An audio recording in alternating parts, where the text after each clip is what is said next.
नमस्कार दोस्तों, हम फिर से लेकर आ चुके हैं आप लोगों के लिए शाम की सभी ताजा और बड़ी खबरें। फटाफट अंदाज में एक एक कर बताएंगे आपको आज देश और दुनिया से क्या बड़ी खबरें निकलकर सामने आ रही हैं। लेकिन उससे पहले दोस्तों एक नजर डाल लेते हैं सुर्खियों पर। प्रधानमंत्री नरेंद्र मोदी के ऊपर गर्जे असदुद्दीन ओवैसी, बोले देश में जो जहर घोला है वो एक एक कर बाहर आ रहा है। इसके बारे में आपको बताएंगे। वहीं पर अगली बिग ब्रेकिंग में हम आपको बताएंगे दोस्तों, उद्धव ठाकरे की सरकार जाने के बाद उद्धव ठाकरे बोले फिर से वापस आएंगे सत्ता में, शिवसेना फिर से वापसी करेगी। इसके बारे में आपको बताएंगे कैसे जो है दोस्तों फ्लोर टेस्ट से पहले ही उद्धव ने अपना इस्तीफा दे दिया था।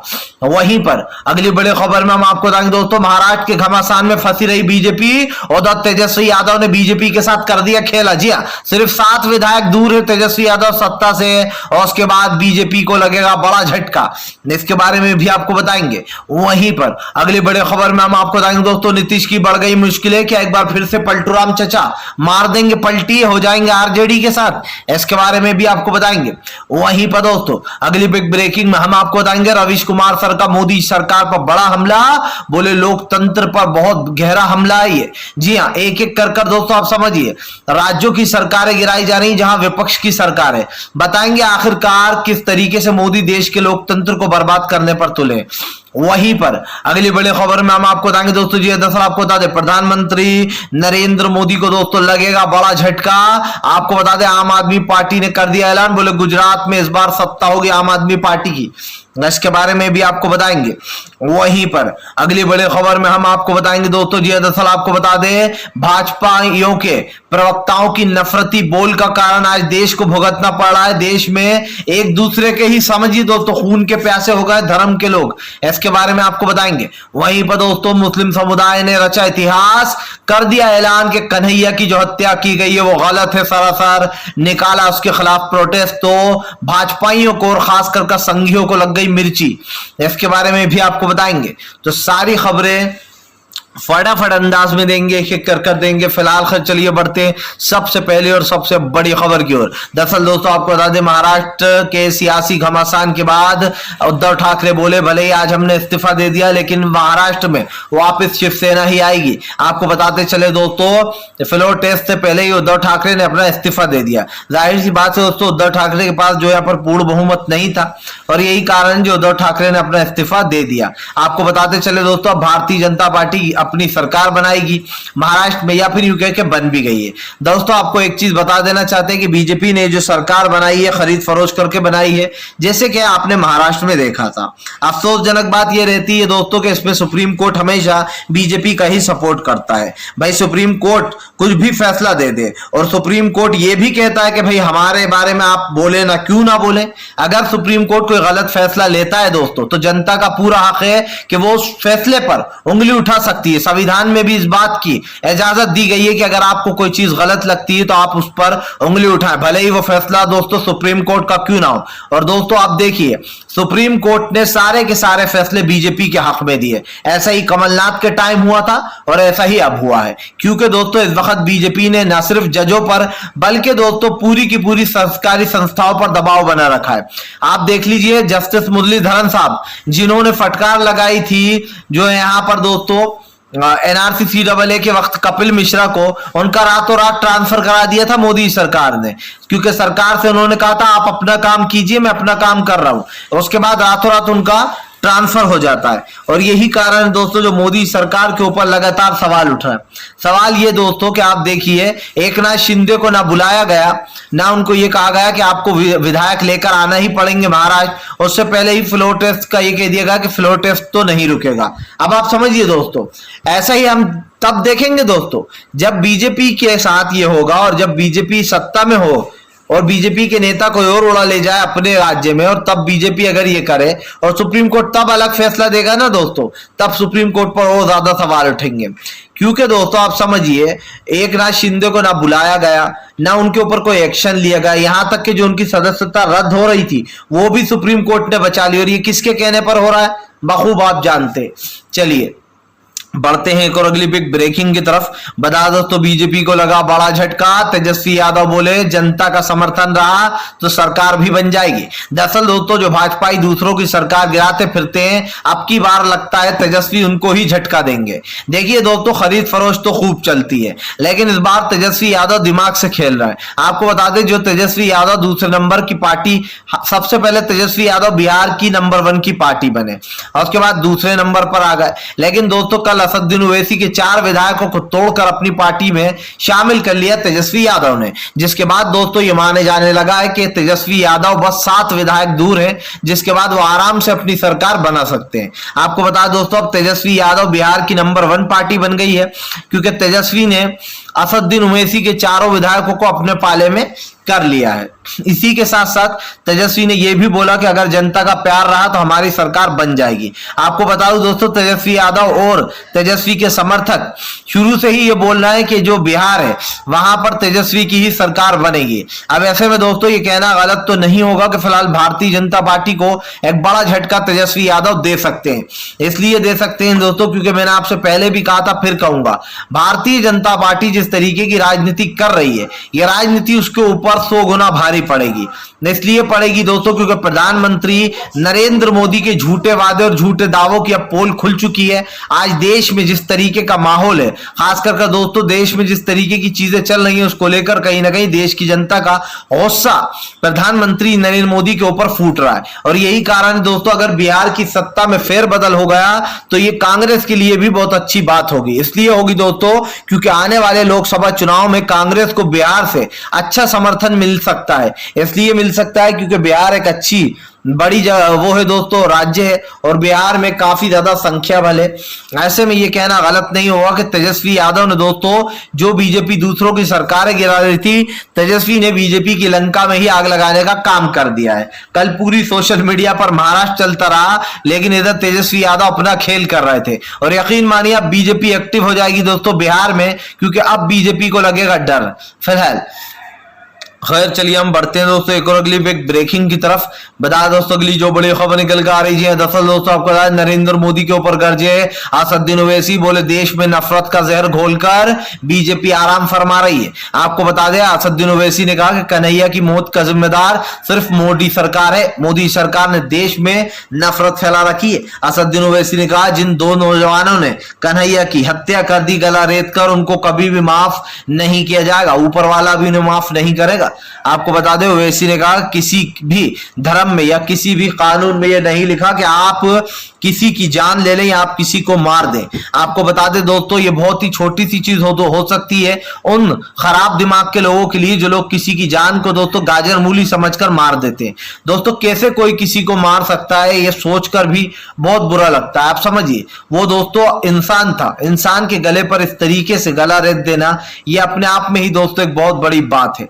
जिस तरीके से दोस्तों आप समझिए ये सब कुछ किया गया और उसको लेकर कहीं ना कहीं एक माहौल बना हुआ है। भारतीय जनता पार्टी जो बड़ी बड़ी बातें करती है दोस्तों, हम रक्षा करते हैं, हम ये करते हैं, लेकिन अपने प्रवक्ताओं को रोक नहीं सकती।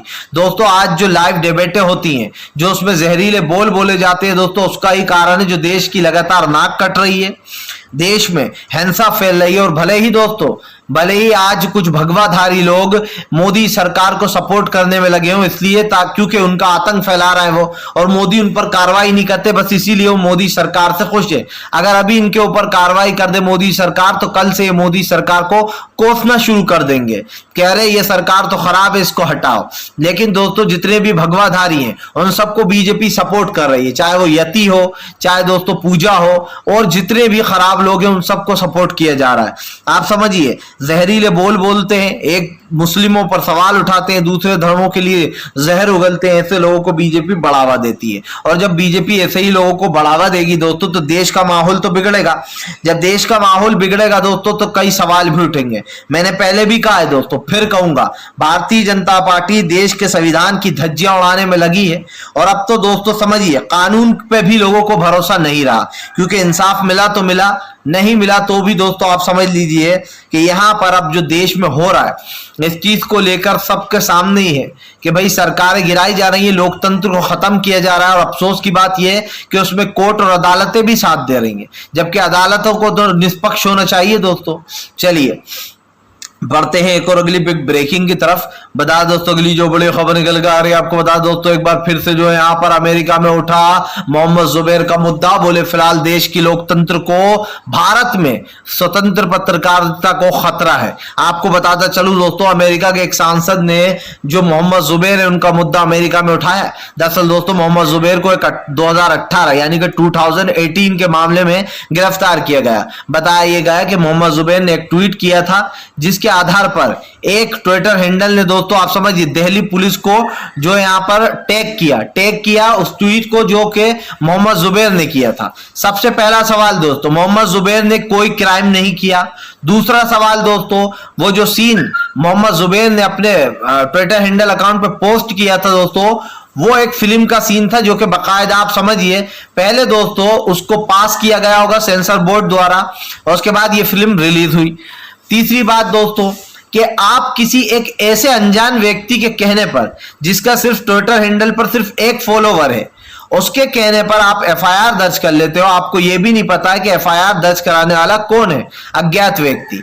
उसके बाद दोस्तों मोहम्मद जुबैर को बकायदा कोर्ट बेल नहीं देता है, उनको जो है यहां पर 4 दिन के रिमांड पर भेज देता है। ये कोर्ट साबित कर देता है कि आज भाजपा का ही राज चल रहा है। आज कोर्टों में भी जो है भाजपा की ही सुनवाई हो रही है, क्योंकि दोस्तों जब जस्टिस ही ऐसा फैसला देने लगे तो फिर तो कानून पे से विश्वास उठना तय है।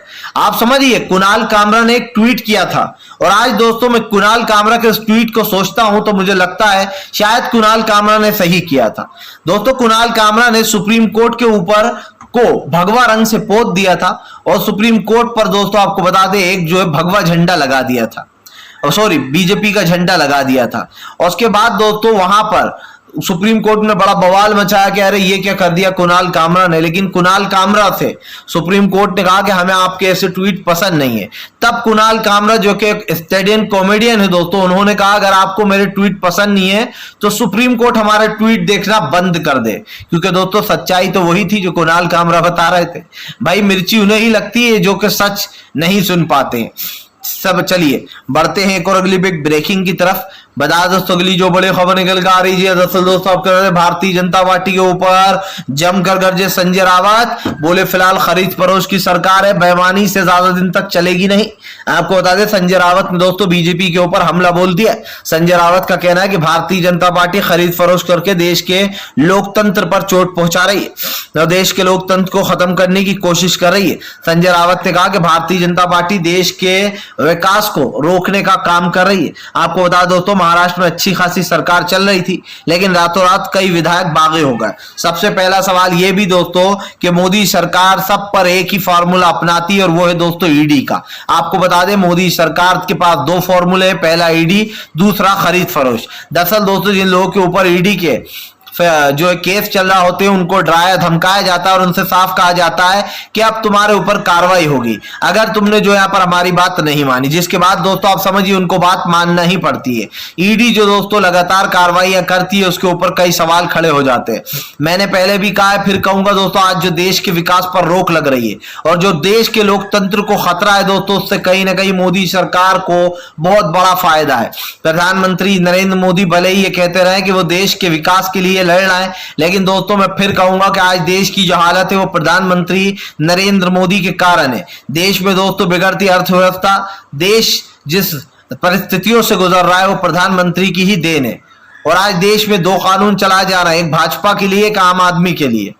और अगर ऐसे ही चलता रहा तो वो दिन दूर नहीं है जब आप समझिए श्रीलंका से बदतर हालात हमारे देश के हो जाएंगे और उस वक्त नरेंद्र मोदी चुप रहेंगे, कुछ नहीं बोलेंगे। संजय रावत ने कहा कि फिलहाल खरीद फरोख्त कर सरकारें गिरा दी जाती हैं, रातों रात ये फैसला ले लिया जाता है, लोकतंत्र पर हमला। दोस्तों एक चीज होना चाहिए, कुछ हो ना हो दोस्तों, लेकिन आप समझिए ये दल बदल कानून पर रोक लगना चाहिए कि एक बार जिसकी सरकार बन गई वो उसकी ही सरकार रहेगी और दल बदल कानून कभी भी नहीं आएगा। आपको बता दें दोस्तों इससे बहुत बड़ा नुकसान होता है। दल बदल कानून का मतलब ये है दोस्तों कि जनता की चुनी हुई सरकार को आप गिरा रहा हो। इसका मतलब तो यही है कि फिर जनता वोट देना ही बंद कर दे। जब सरकारें ही गिराना है तो भाई वोट क्यों देना, सिंपल सी बात है। और जो हो रहा है दोस्तों वो आपके सामने है। इससे पहले कई बार ये हुआ है, कई बार दोस्तों देश में इस तरीके का माहौल बना है। लेकिन मोदी सरकार को मैं चुनौती देना चाहता हूं कि वो इस गलतफहमी में ना रहे कि वो अपार है, जी हाँ, कि उनको कोई हरा नहीं सकता और जिंदगी भर अब बीजेपी ही रहेगी। इससे पहले भी इंदिरा गांधी ने एक बार ऐसा करने की कोशिश की थी, 28 राज्यों की सरकारें गिराई थी, लेकिन इंदिरा गांधी भी नहीं बची दोस्तों, उनकी भी सत्ता चली गई। बड़े बड़े राजा रजवाड़े दोस्तों सोचते थे कि हमारी जायदाद हमारे पास रहेगी, हमारा कोई कुछ नहीं बिगाड़ सकता, लेकिन वो भी चले गए। प्रधानमंत्री जी आप भी चले जाएंगे, सत्ता किसी के बाप की बपोती नहीं होती है। आज आपकी है, कल किसी और की होगी, परसों किसी और की होगी। सत्ता पर किसी का राज नहीं होता है। आज भले ही आपके पास पैसे की पावर है, आज आपके पास पीएम का पद है, इसलिए आप सारी संस्थाओं का दुरुपयोग कर रहा, इसलिए आप हमारे सरकारी पैसे का दुरुपयोग कर रहा। जो जनता जीएसटी चुका रही है, जो जनता से आप टैक्स वसूल रहे हो, वो सारा पैसा यहां पर आप लगा रहे हो। आप समझिए, लग्जरी होटल बुक कर दिया जाता है, इनके ऐश कराए जाते हैं। फिलहाल चलिए बढ़ते हैं एक और अगली पिक ब्रेकिंग की तरफ। बता दोस्तों अगली जो बड़ी खबर निकल कर आ रही है आपको बता दोस्तों, बिहार में खेला होने से डर गई नीतीश सरकार। नीतीश बोले फिलहाल यहां पर कोई खेला नहीं कर पाएगा। दरअसल दोस्तों नीतीश कुमार ने बीजेपी पर ही हमला बोल दिया। नीतीश के मंत्री का कहना है कि फिलहाल बीजेपी के पास तो यहां पर सपोर्ट ही नहीं है, हमारे साथ अगर बीजेपी ने ऐसा खेल करने की कोशिश की तो नीतीश कुमार के सामने टिक नहीं पाएगी बीजेपी। आपको बता दें दोस्तों, बस बीजेपी अब बिहार की सत्ता को भी पूरा अपने काबिज पे करने की फिराक में, लेकिन तेजस्वी यादव ने सेंध लगा दी है। तेजस्वी यादव बिहार की सबसे बड़ी पार्टी बन गए हैं और ये कहना दोस्तों, ये कोई आश्चर्य की बात नहीं होगी कि तेजस्वी यादव दोस्तों सरकार भी बना लेंगे। अगर तेजस्वी ने दोस्तों आप समझिए 3-4 विधायक भी तोड़ लिए नीतीश कुमार के यहां से या फिर दोस्तों बीजेपी में से, तो समझ लीजिए कि तेजस्वी की सरकार बनने से कोई रोक नहीं सकता है। तेजस्वी यादव एक ऐसा नाम है दोस्तों जो कहीं ना कहीं बीजेपी पर भारी पड़ रहा है। और मैंने पहले भी कहा है दोस्तों और फिर कहूंगा, भारतीय जनता पार्टी पूरी तरीके से बौखला चुकी है और दोस्तों बीजेपी का पूरा गेम भी ओवर हो चुका है, क्योंकि यहां पर अगर 4 विधायक भी टूटते हैं दोस्तों तो ये समझ लीजिएगा कि फिलहाल तेजस्वी यादव सत्ता के बहुत करीब पहुंच चुके हैं। और हम तो कहते हैं कि भाई बीजेपी की भी सरकार गिरना चाहिए, एक बार बीजेपी को झटका तो लगे, मजा तो आए, वो भी तो चखे मजा कि सरकार गिराने का मतलब क्या होता है, कैसे देश के विकास पर रोक लगा दी जाती है, राज्य के विकास पर खास कर। चलिए बढ़ते हैं एक और अगली बिग ब्रेकिंग की तरफ। बता दोस्तों अगली जो बड़ी खबर निकल कर आ रही है, असदुद्दीन ओवैसी का बीजेपी के ऊपर बड़ा हमला। बोले भारतीय जनता पार्टी देश में खरीद फरोख्त कर देश का विकास रोक रही है। दरअसल दोस्तों ममता बनर्जी ने मोदी सरकार को घेर लिया। ममता बनर्जी ने भारतीय जनता पार्टी पर हमला बोलते हुए कहा कि फिलहाल सरकार गिराकर सरकारी पैसे का दुरुपयोग कर रही है बीजेपी। ममता बनर्जी ने कहा कि भारतीय जनता पार्टी हर एक राज्य की सरकार गिराती है और सत्ता में आ जाती है। आपको बताता चलूं दोस्तों, आज देश में जिस तरीके की हालत हो रही है, खास कर दोस्तों राज्यों में जो सरकारें गिराई जा रही हैं, उसको लेकर दोस्तों जाहिर सी बात है ममता बनर्जी के साथ भी ये करने की कोशिश की गई है, कई बार उनकी सरकार गिराने की कोशिश की गई है। भारतीय जनता पार्टी दोस्तों लगातार ये कोशिश करती है कि जगह जगह सरकार गिराकर वो अपनी सरकार बना ले। और यकीन मानिए दोस्तों अब बीजेपी की नजर बंगाल, राजस्थान और दोस्तों जो है यहाँ पर भूपेश बघेल पर है, क्योंकि दोस्तों यहां पर विपक्ष की सरकारें हैं और जहां जहां विपक्ष की सरकारें दोस्तों बीजेपी पूरी कोशिश कर रही है। झारखंड में भी हेमंत सोरेन की लगातार सरकार गिराने की कोशिश की जाती है। साफ दिखाई देता है कि भारतीय जनता पार्टी दोस्तों देश के लोकतंत्र पर हमला फैला रही है। जिस तरीके से देश पर दोस्तों रोक लगाने की कोशिश की जा रही है, इससे यह साबित हो जाता है कि बीजेपी आज देश के विकास पर रोक लगा रही है। दोस्तों आप समझिए आज जो देश के हालात है उस पर कहीं ना कहीं सोचने की जरूरत है। देश में किस तरीके का माहौल बनाया जा रहा है दोस्तों वो भी आपके सामने है। भारतीय जनता पार्टी पूरे देश को दोस्तों एक तरीके से समझिए पूरे देश को अपने कंट्रोल में करना चाहती है और दोस्तों ये देश के लिए बहुत खतरनाक है। अगर बीजेपी ने दोस्तों जगह जगह की सरकारें गिरा दी तो ये समझ लीजिएगा कि लोकतंत्र का अंत हो जाएगा। बीजेपी जहां चाहेगी वहां अपनी मर्जी चलाएगी, अपनी मर्जी से पेट्रोल डीजल खाने पीने की चीजों के दाम रखेगी, क्योंकि कोई इनका मुकाबला करने वाला होगा नहीं और बीजेपी यही चाहती है कि उसके मुकाबले में कोई होए ना। फिलहाल दोस्तों अगर आपको हमारा वीडियो पसंद आए तो इसको लाइक कीजिए, चैनल पर पहली बार आए तो सब्सक्राइब कीजिए और पास में एक घंटी आएगी दोस्तों, सब्सक्राइब करने के बाद उसको जरूर दबाइएगा ऑल नोटिफिकेशन पे, ताकि हर वीडियो की